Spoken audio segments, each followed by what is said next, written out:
Hi, Anissa Coy here with Firehouse Education and this week's Ask Anissa video column. And this week, our question comes in from Michelle. Thank you, Michelle, for the email from Westfield, Maryland. And her question is, good afternoon, Anissa. I just signed up for the R&R newsletter and have watched a bunch of your YouTube videos today, and I like them. What is your favorite way to ask an insurance agent for a referral? This is an agent that you already have a good relationship with them.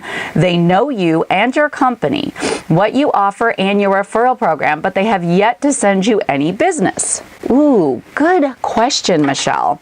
Okay, so here's the first two things that I would ask you. One is, I know this is going to sound a little strange maybe, but have you asked? I mean, have you actually said, hey, you know, I'd like to help you or your clients, and I'd like to know if you would refer my company if someone calls you and has a water loss or a fire damage in their home, something like that. Sometimes, I know that may seem a little silly, like you said in here that you've explained you have a referral program, they know about that, they know about your company, and you're obviously visiting them, or why would they think you're visiting? Obviously you want to get work from them. But sometimes just actually having that conversation, letting them know that you are a referral-based company and that you would like to know if they would want to, would use your company on a loss that came into their office. Now, they may say, well, they already have someone, which could be why they haven't been referring you, by the way. They could have someone that they have a great relationship with, and they've been using them, so if it ain't broke, don't fix it, right? Well, if they say that to you, a really great response would be to say something like, oh, that's awesome, I'm glad you have someone you can rely on. If, maybe that person gets too busy and you need someone to help out, I'd be really happy to do that, and I'd love it if you consider our company to kind of be your backup, if you will.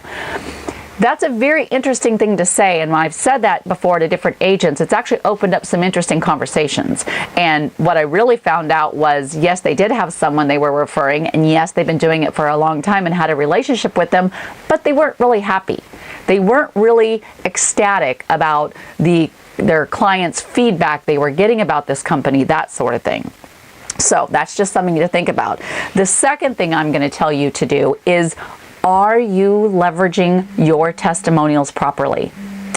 If you have an agent that knows, wow, look at their trucks, their employees are clean cut, they have great uniforms on, they are busy, they're out there doing lots of work, I see them all the time, and yet they're not referring you, maybe they don't know. Maybe you're just like any other restoration company to them, and you're not standing out.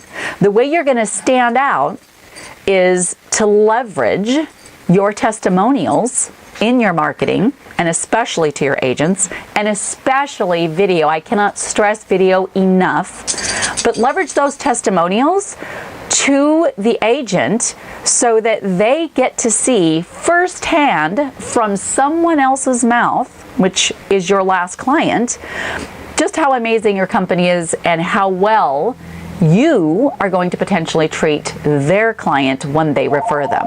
That is very powerful. And on that note, I want to thank you so much for sending me in the email, Michelle, and I hope that answered your question well. Please send me in questions for the next week's Ask Anissa video column. Send them to anissa@firehouseeducation.com, and I just might feature your question on next week's video. All right, until then, be sure you are one of those cool kids. Be like Michelle. Go on up and subscribe to rnrmagonline.com's e-newsletter, or click the link below the video here. And if you're on the YouTube channel, well, subscribe. And I will see you on next week's video.